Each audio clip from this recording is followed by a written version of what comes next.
சிம்ம ராசிக்காரர்களுக்கு 2026 தமிழ் புத்தாண்டு, அதாவது ஏப்ரல் 14ஆம் தேதி தமிழ் புத்தாண்டு 2026 பிறக்குது இல்லைங்களா?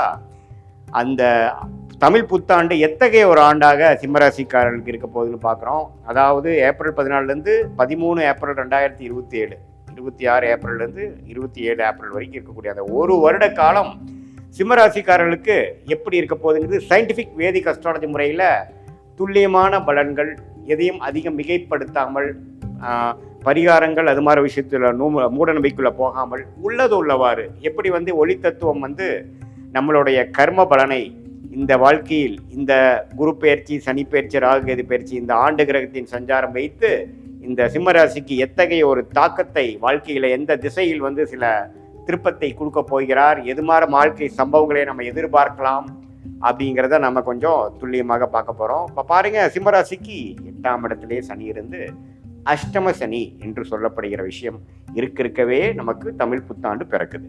கடந்த ஒரு வருடமாக அஷ்டம சனியில் பாதிக்கப்பட்டிருக்கக்கூடிய சிம்மராசிக்காரர்கள் முன்னமே பார்த்தீங்கன்னா இந்த புத்தாண்டு முழுக்க நம்ம அஷ்டம சனி தாக்கங்கள் இருக்குது. பட் இதில் ஒரு நல்ல விஷயம் என்னென்னா, மக நட்சத்திரக்காரங்க கொஞ்சம் அஷ்டமி சாக்கத்திலேருந்து வெளியில் வந்துட்டு இருக்காங்க. பூர நட்சத்திரக்காரங்க, உத்திர நட்சத்திரக்காரங்க ஃப்ரெஷ்ஷாக உள்ள அதை பாதிப்பை உணரப் போகிறார்கள். என்ன சார் அஷ்டம சனி பண்ணும் அப்படின்னா, நமக்கு எந்த ஒரு விஷயத்து மேலே ஒரு விருப்பம் இருக்கோ, எது நமக்கு மனசுக்கு இதமான ஒரு விஷயமாக இருக்கிறதோ, வயது வித்தியாசம் இல்லாமல், ஃபார் எக்ஸாம்பிள் நீங்கள் இளைய வயதினராக இருந்தாலும் சரி, குழந்தை பருவத்தில் இருக்கக்கூடிய 10, 15, 20 வயசுக்குள்ளே இருக்கிறவங்களா இருந்தாலும் சரி, 30, 35 வயசில் இருக்கக்கூடிய நடுத்தர வயதினராக இருந்தாலும் சரி, 45, 50 வயதில் இருக்கக்கூடிய உத்தியோகஸ்தர்கள், வியாபாரிகள், தொழிலதிபர்களாக இருந்தாலும் சரி, சீனியர் சிட்டிசன் என்று சொல்லப்படுகிற 60+ கேட்டகரியில் இருக்கக்கூடியவர்களாக இருந்தாலும் சரி, அந்தந்த வாழ்க்கை ஸ்டேஜஸ் தகுந்த, அந்தந்த வாழ்க்கையில் எந்தெந்த மாதிரி பருவத்தில் இருக்கீங்க, எந்தெந்த ஸ்டேஜில் இருக்கீங்க, அந்தந்த படிநிலைக்கு தகுந்த மாதிரி உங்களுக்கு பிடித்த, உங்களுக்கு மிகவும் மனசை வருடக்கூடிய செயல்களை செய்து உங்கள் பிடித்த விஷயத்தை நம்ம கையில் பெற முடியவில்லை, நமக்கு எது நமக்கு கம்ஃபர்ட்டாக இருந்ததோ அந்த கம்ஃபர்ட் இப்போ இல்லை நமக்கு அப்படிங்கிற ஒரு அமைப்பை கொடுப்பவர் தான் அஷ்டம சனி. சார் அப்படின்னா என்ன சார் சொல்ல வரீங்கன்னா, வேலையில் இருக்கிறவங்களுக்கு வேலையில் ஒரு பிரச்சனை, ஒரு மார்க்கெட்டிங் எக்ஸிக்யூட்டிவ்க்கு அஷ்டம சனி வந்ததுன்னா அவருக்கு பிடிக்காத இடத்த, முடியாத ப்ராடக்டை, கஷ்டப்படுற ப்ராடக்டை வைக்க சொல்லி அவரை ஊர் ஊராக அலைய வச்சு எப்போ அஷ்டம சனி முடியுதோ அப்போ தான் உள்ளூருக்குள்ளே ஒரு நல்ல பொசிஷனுக்கு வருவார். அதே மாதிரி தான் எல்லா நபருக்கும் அதுக்கு தகுந்த மாதிரி நம்ம எடுத்துக்கணும். இதே பார்த்திங்கன்னா இளம் வயதினர் காதல் அது மாதிரி விஷயத்தில் அவதிப்பட்டு இருக்கக்கூடியவங்களுக்கு காதல் பிரேக், லவ் பிரேக்கப்லாம் அதே மனசை வருடக்கூடிய அமைப்பாகவும், தாடி விட்டுட்டு ஏதோ ஒன்றுன்ட்டு எதையோ இழந்த மாதிரி ஒரு அமைப்பை கொடுக்கக்கூடியவராகவும் இருப்பார். சரி சாமி, இது ஓகே. வேற ஏதோ கிரகங்கள் நமக்கு பாசிட்டிவா இருக்கான்னு பார்த்தா, குரு 11ஆம் இடத்திலிருந்து ஓரளவுக்கு நம்மளை என்னதான் பிரச்சனைகள் வந்தாலும் மனசு விடாமல் ஓரளவுக்கு நம்ம ஒரு லாபத்தை பெறக்கூடிய ஒரு மன உறுதியோடு இருக்கக்கூடிய அமைப்பை கொடுக்கிறார். தவறில்லை, சமாளிக்கக்கூடிய அளவு கொடுக்கிறார். ஆனால் ஜூன் 1ஆம் தேதியிலிருந்து வரக்கூடிய அந்த குரு பயிற்சி இன்னுமே பரவாயில்ல. ஏன்னா உச்ச குருவாக 12ஆம் இடத்துக்கு அஷ்டம சனி தாக்கத்தை குறைக்கிறார். உச்சகுரு சனியை பார்த்து அதோட கோர பார்வையை, அஷ்டம சனியின் கோர குணத்தை கொஞ்சம் கட்டுப்படுத்துறார் அப்படிங்கிறதா உண்மை. ஸோ அதனால என்ன சொல்ல வரீங்கன்னா, ஜூன் மாதத்திலிருந்து அஷ்டம சனி தாக்கங்கள் கொஞ்சம் குறையும். யாருக்கு? சிம்மராசிக்காரர்களுக்கு. பூர நட்சத்திரக்காரங்க, உத்திர நட்சத்திரக்காரங்க கொஞ்சம் கேர்ஃபுல்லாக இருக்கணும். மக நட்சத்திரக்காரங்களுக்கு ஸ்லோவாக போன வருஷம் ஆன பிரச்சனையிலேருந்து கொஞ்சம் வெளியில் கொஞ்சம் ஃப்ரீயாக இருக்கக்கூடிய அமைப்புகள் கண்டிப்பாக உண்டு.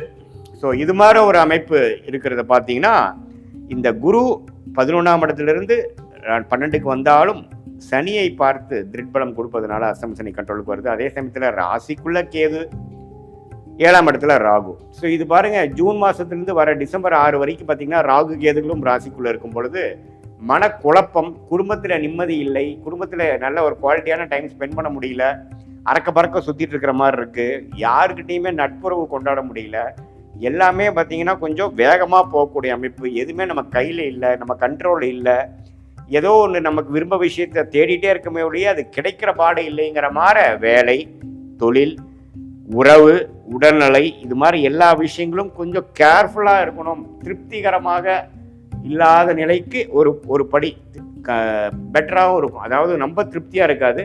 ஓரளவுக்கு ஜூன் மாதத்துக்கு அப்புறம் ஏதோ கொஞ்சம் ஓட்டிக்கலாம் மாதிரி தான் தெரியுதுங்கிற மாதிரி ஒரு அமைப்பை கொடுப்பார். ஏன்னா குருவின் பார்வை அஷ்டம சனியை கட்டுப்படுத்துகிறது. பட் இருந்தாலும் ராகு கேது ராசிக்குள்ள இருக்கிறதுனால மனக்குழப்பங்கள், ஓவர் திங்கிங், புதிய நபர்களோட நீங்கள் சந்திக்கும் பொழுது கரெக்டான நபரை தான் பார்க்குறோமா, ஏமாறுறோமா, ஒரு அளவுக்கு நல்ல ஒரு கால்குலேஷன் பழக்கம் எதுவுமே வராதுக்கு முன்னாடியே நம்ம போய் சில விஷயங்கள் செய்து சொல்லி நம்ம ஏமாந்துடுறோமாங்கிறதெல்லாம் ரொம்ப கேர்ஃபுல்லாக இருக்கணும். வியாபாரத்து டிரான்சாக்ஷனில், ஃபினான்ஷியல் டிரான்சாக்ஷனில் எல்லாமே நம்ம ஓரளவுக்கு சமயோஜ புக்தியோடவும் லாஜிக்கலாகவும் இருக்கும். பேராசைப்படக்கூடாது. அஷ்டம சனியில் பேராசைப்பட்டால் பெருநஷ்டம் அடைவீர்கள்ங்கிறது மனசில் வச்சுக்கோங்க. ஏன்னா அஷ்டம சனியில் வந்து டெய்லி வேலை செஞ்சுட்டு இருக்கவனுக்கு, கடுமையாக உழைக்கிறவனுக்கு, அவன் ரெகுலரான ஒர்க்கை வந்து பண்ணுறவனுக்கு பெரிய பாதிப்பு வராது. ஆனால் ஒரு மாதிரி இன்வெஸ்ட்மெண்ட் பண்ணி பெரிய லெவலில் லாபம் பண்ணலாம், தொழில் விருத்தி பண்ணலாம், இந்த வேலையை விட்டுட்டு அந்த வேலையில் போய் பெரிய ஆளாக வந்துடலாம், அது இதையும் பண்ணலாம்னு நினைக்கிறப்போ நாம் போட்ட கணக்கு தப்பாயிருச்சு அப்படிங்கிற மாதிரி விஷயத்தை அஷ்டம சனி கொடுத்துருவார். ஸோ அதனால் அது கொஞ்சம் கேர்ஃபுல்லாக இருங்க. மற்றபடி உடம்பு உபாதைகளும் கொஞ்சம் கேர்ஃபுல்லாக இருக்கணும். மனசு கொஞ்சம் பார்த்துக்கணும்.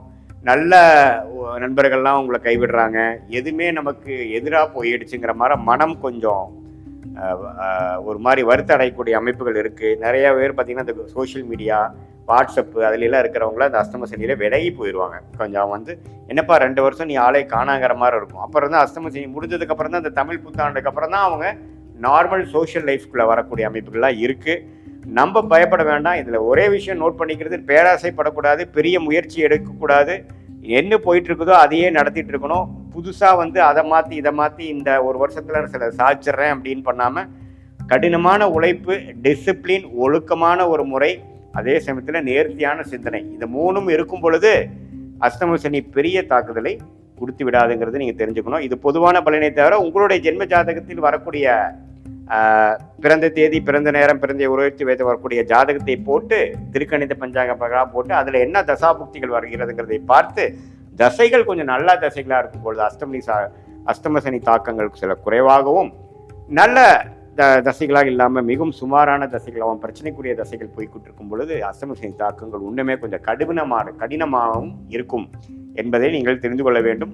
இது மேலே உங்கள் ஜாதகத்தை பார்க்கும் பொழுது சயின்டிஃபிக் வேதிக் அஸ்ட்ராலஜி முறையில் எதையும் மிகைப்படுத்தாமல் உள்ளது உள்ளவாறு பார்த்து உங்களுடைய ஷார்ட் டேர்ம் எப்படி இருக்குது, அடுத்து வரக்கூடிய லாங் டேர்ம் எப்படி இருக்குது, கோயிங் ஃபார்வர்டு எந்த மாதிரி விஷயத்தில் நம்ம போகலாம், எந்த மாதிரி டைமில் நம்ம எந்த மாதிரி முடிவுகள் எடுக்கலாம், நமக்கு எது மாதிரி விஷயங்கள் காத்திருக்கிறது, நமக்கு பிடித்தமான தொழில் என்ன, வேலை என்ன, தொழிலா வேலையா, உடல்நல விஷயங்கள் எப்படி இருக்குது, இது மாதிரி நமக்கு வாழ்க்கைக்கு தேவையான உறவுகள், கல்யாணம், குழந்தை பேரு எல்லாத்தையுமே நம்ம சயின்டிஃபிக் வேதிக் அஸ்ட்ராலஜி முறையில் டைமிங் வச்சு எந்த நேரத்தில் எது செய்து எப்படி போகலாம், எந்த திசையில் நம்ம வாழ்க்கையில் முயற்சிகள் எடுத்தால் நம்ம நல்ல வெற்றியை பெற முடியும் என்பதை நம்ம சயின்டிஃபிக் வேதிக் அஸ்ட்ராலஜி மூலமாக தெரிந்து கொள்ள முடியும். மீண்டும் மற்றொரு காணொலியில் சந்திப்போம். நன்றி, வணக்கம்.